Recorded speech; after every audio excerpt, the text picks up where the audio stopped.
a fan of. I got Santa. I go monkey. Off that. Gonna do just what I say. Pull up, fastest Uber in that race. She so bad, but she said.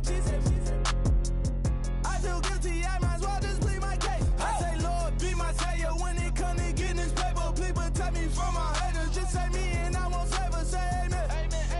Yeah. Bad boys and they can't win. Check.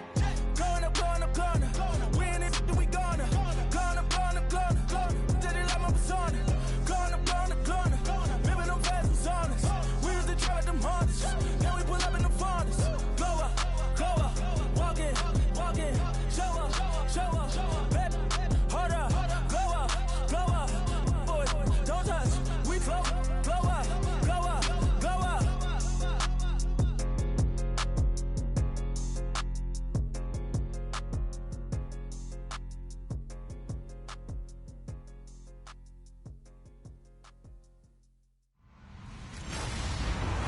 Hello, everybody. I'm Larry Ridley. Welcome to Madden 18 on EA Sports. Two teams will need their quarterbacks to step up and lead their offenses on the gridiron today. It's Jameis Winston's Buccaneers going up against Breeze's Saints. With that, let's welcome in our fine broadcast team. Here are Brandon Godden and Charles Davis.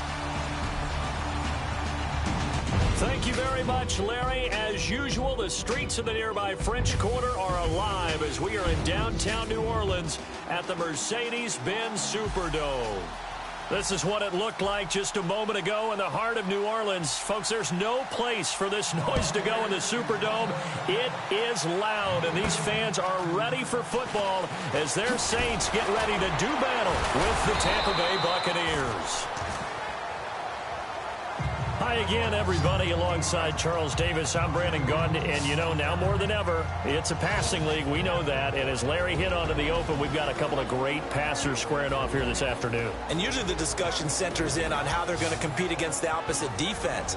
But you and I had a nice little chat with one of these guys in this game, and they did say, look, I'm always competing against the opposite quarterback. If I play better than he does, I think my team has an advantage. Makes the handshake afterwards a little sweeter, too.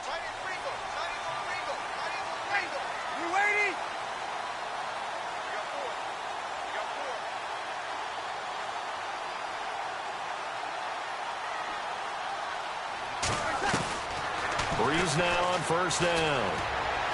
And he'll get this up past the 25 before he's out of bounds. 5 yards on the catch there, brings up second down. So we've got a 2nd and 5.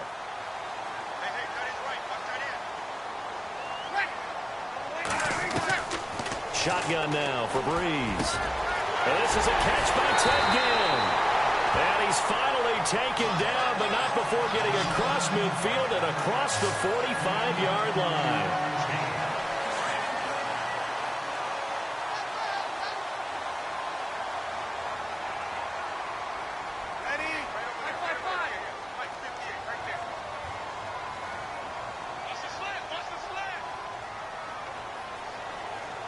They'll need to get the play off quickly.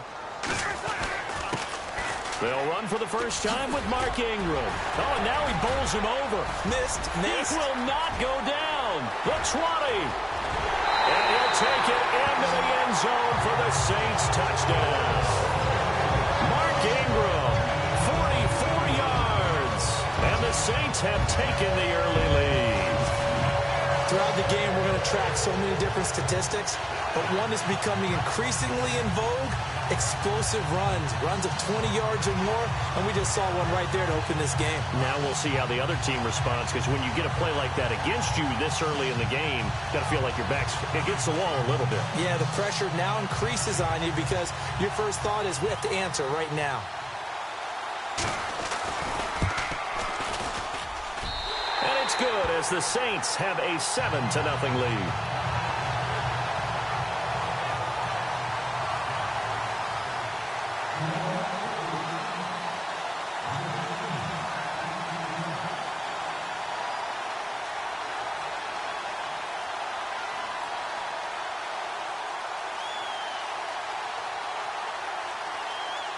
Morstead, the punter, out to kick it off. It's a short kick, taken to the... Now a hit and a loose football. And this is picked up by the Saints. And his guys are going to take over at the 34-yard line. As that ball got away from him and he saw the opposing team recover it. You felt his pain? Oh, I felt his pain, and you know what was going through his head. Tuck it away. Take care of the ball. All the things he hears all week in practice, he didn't carry it over into the game. This is Ingram on 1st and 10. Call it a gain of 4 on 1st, and that'll make it 2nd down. And a quick look at the Buccaneer defensive starters. When Gerald McCoy entered the NFL, he was part of a huge debate around the league. Gerald McCoy or Ndamukong Suh? Who would be the better defensive tackle? They both had more than their share of moments, and what's made Gerald McCoy a perennial Pro Bowl player, his ability to play just about anywhere on the defensive line, but especially to work over the centers and guards in order to create havoc in the pocket. 6 yards here to go for the offense on 2nd down.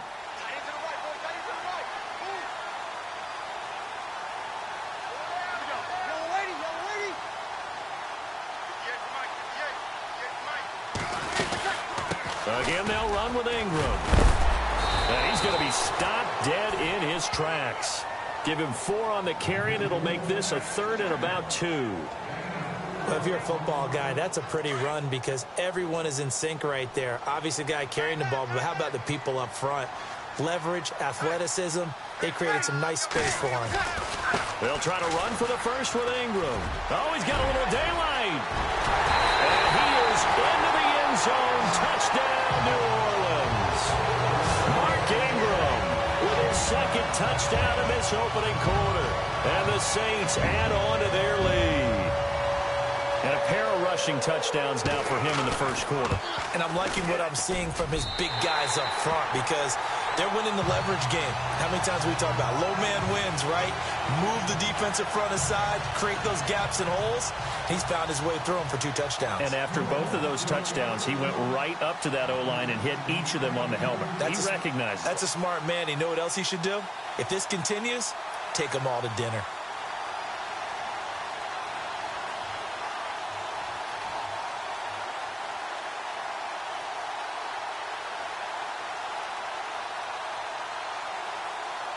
Morstead, the punter, out to kick it off. On the return, it's Ryan Smith. And they're going to start this drive in pretty good shape as they get it up past the 30. Tampa Bay's offense coming onto the field being piloted by Jameis Winston. There's Jameis, and last year, 2017, highest QB rating of his 3-year career, highest passing yards per game. But the Bucs, they were 3-10 in his 13 starts. Yeah, just didn't translate. Had to battle through some injuries as well. Still a major issue for him. Inopportune turnovers.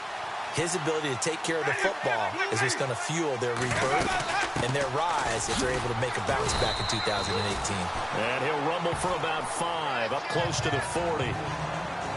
But you're down early. How do you get back in the game, maybe establish the run? I think they're trying to do that. Now, I'm with you on that one, and what I like about the message is that there's no panic from the head coach. He's already told his offensive coordinator, let's run the football, let's get things settled down a little bit and find our way back into this game.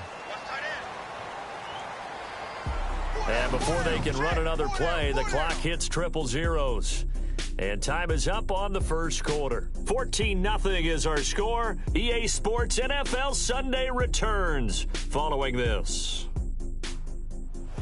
Back now with Charles Davis. I'm Brandon Gaudin. It's the Bucs in possession of the football as we begin the 2nd quarter. They've got a 2nd down at 5 here to start things out.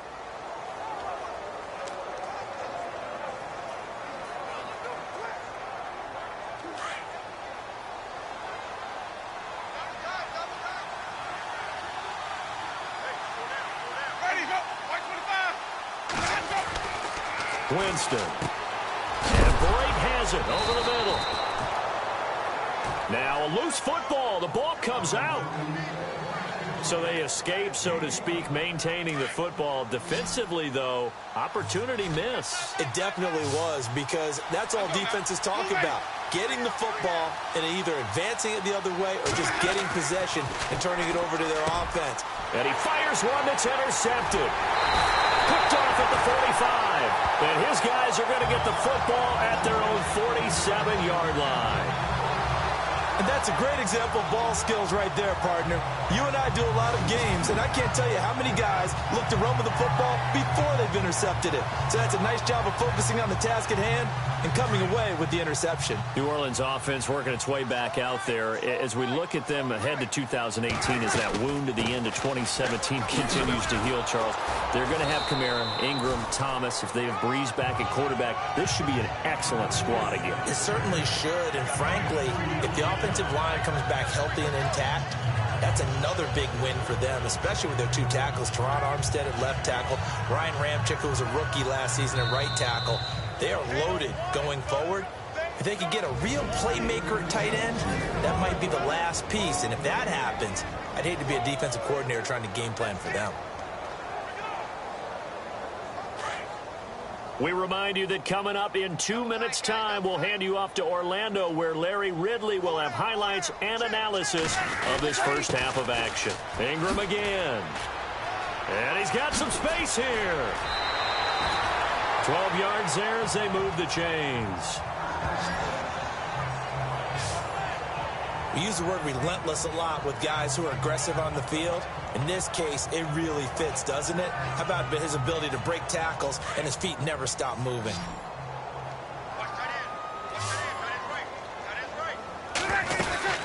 Ingram again, a first down carry. And he's going to get this down near the 20-yard line. That good for 19 at a first down. Yeah, another good run there. He's been such a big part of their success here this afternoon. And that last carry, it puts him over 100 yards now for the day. The Saints put up 29 points a game last year, second only to the Falcons, and they're in range to get some points on this drive as well. 1st and 10.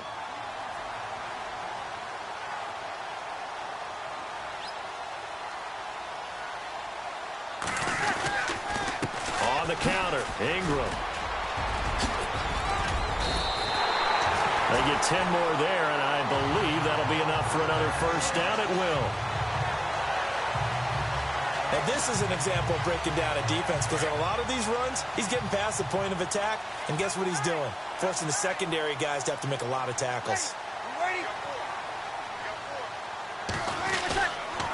They'll run here with Ingram. And for one of the few times here today, this run's not going to go anywhere. They'll say no gain on the play, and it'll be 2nd and goal. And there's a nice stop for the defense. They've had a tough time containing this guy all game long, but maybe they can build a little bit off of that play, a little bit of confidence, a little bit of momentum. Yeah, every now and then you can actually tackle that guy.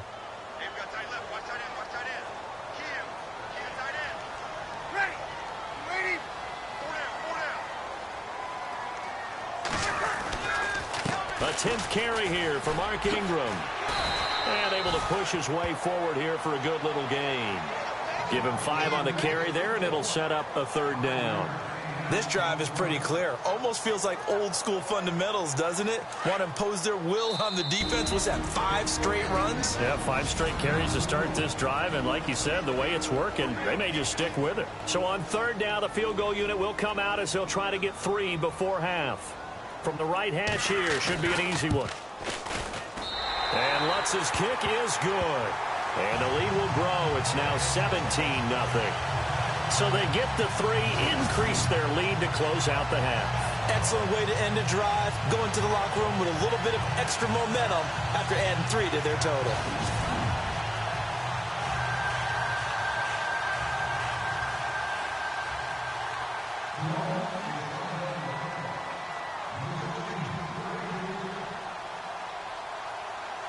Morstead, the punter, out to kick it off.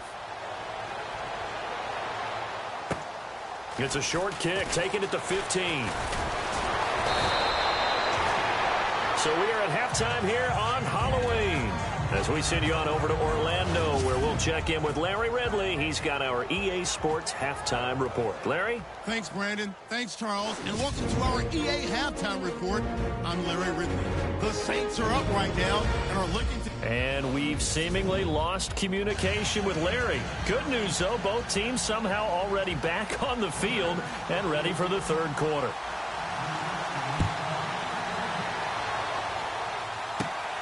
It's a short kick, taken at the 15. And they're going to start this drive in pretty good shape as they get it up past the 30.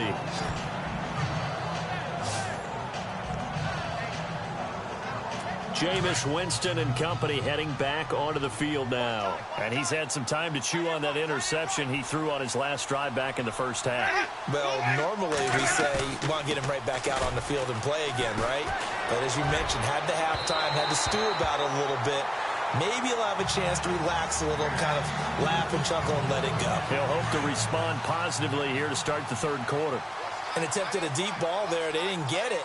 But, boy, they're going to need a few of those to actually hit in order to get back into this game. Good thing they do have a little bit of time here still left in the contest. Decent side, weaving through traffic, and now he's free. And all the way down to the 22-yard line.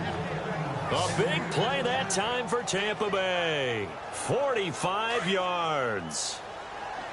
And when you draw up a draw play, you want to draw it up like that, right? Sometimes it takes some fortitude to call that play because if it doesn't work... And hit behind the line. He lost the football. It's loose. And this is picked up by the Saints. And his guys are going to get the football at the 23-yard line. The psychology of the game never ceases to amaze me because you would think there would never be a fumble from what we hear from coaches all the time, right? And how much they practice not fumbling. Practice it, preach it, talk about it all the time. You would think no one would ever turn it over. Yet they are humans out there running around, and we just saw another one. Opportunistic by the defense. And he'll get this up over the 25 to the 26. It's a pickup of 4, and it'll bring up second down. Third quarter, and you've got the lead. You're not ready to go into that 4-minute offense to close the game out, but a running game can really benefit your team right now. On second down, here's Breeze. He goes underneath to Ingram. And down he goes, but he takes it up to the 40. A really nice pickup of 14 yards, and it moves the sticks. And just in general, Charles, on a play like that, how tough is it for the defense to account for a running back essentially being a receiver downfield? It's very difficult, especially if the running back has skills like a receiver, and you're aware of that before the game even begins. So throughout your practice sessions, you're going to want to be aware of him. Where is he lining up? What can he do? What kind of damage can he do to us downfield? And who can match up with him without weakening our overall defense? You're exactly right. It's a tough task to match up to him.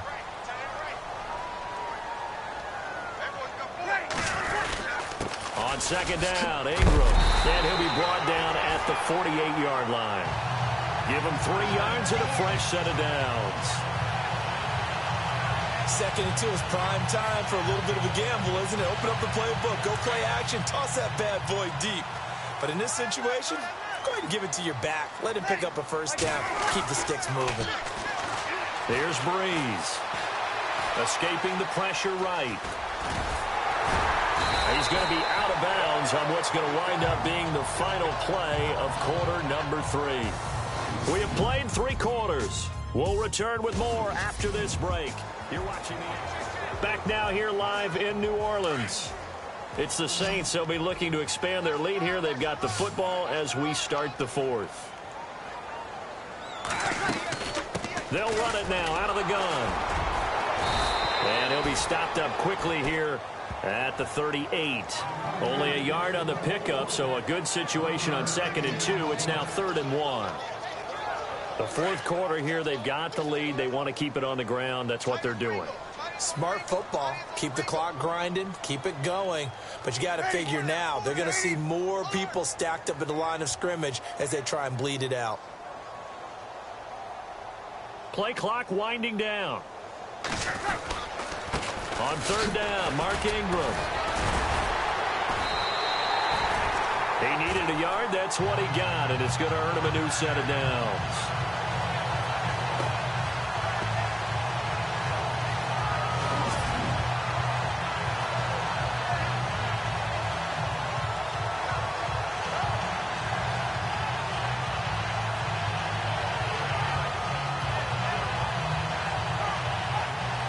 So here we go, 1st and 10 now. Time for a break. We're back to finish this one off after this. So it's Saints football as we get you reset. And no doubt what they're looking to do is just salt away the final couple of minutes and escape with a win. Now Ingram, he's been busy today. Gave a glimpse of his power that time.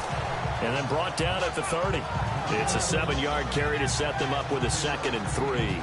Starting to become a tough spot for this defense. You're down 4th quarter, looking a little fatigued maybe on that side of the ball. Partner, we've seen this before, haven't we? Because every coach we've ever talked to says body language is important. And now you're seeing guys with their hands on their hips, they're bent over, hands on their knees.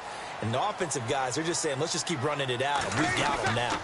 Breeze hands to Ingram. And maybe a measure of revenge there. He's had his way in this one, but this time they get him behind the line. It'll be a loss of a yard, and it'll be 3rd down. On this day, the ground has been his, but at least on that individual play, we just saw the defense finally with a win. Yeah, they finally got one, and that's a win for them, but all game long, he's seen the holes, and they've been huge for him. Kind of like a baseball hitter in the zone. The ball seems bigger, and he's just whacking it. These guys, they got it going today. You give them 5 yards there, and it's enough for the first. Starting to look like this drive, it may be the final nail in the coffin. Well, this is why you work out so hard, right? This is why you spend all that time in the offseason. This is why you have those OTAs and minicamps. For these situations, these scenarios, to run someone into the ground and secure a victory. Looking for a crease, can't find one. Stopped at the line of scrimmage. But he was stopped on that play. But he's had plenty of carries all afternoon. Every now and then the defense is going to win one, but I don't think they'll shy away from handing it to him the rest of the game. Breeze is looking to throw. Forced out to his left. A strong running. And he'll take it down here just shy of the 15 at the 16-yard line. And give him 10. Able to get away from the pressure and get a nice gain. And what are the whistles for? Timeout. So they'll stop the clock here in a game that's been decided in the closing seconds.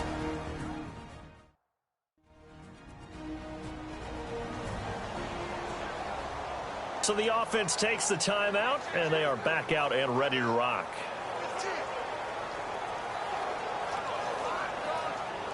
The offense on 3rd down tonight, a perfect 3 for 3 as they look to keep that streak going. They're looking at 3rd and the nose of the football.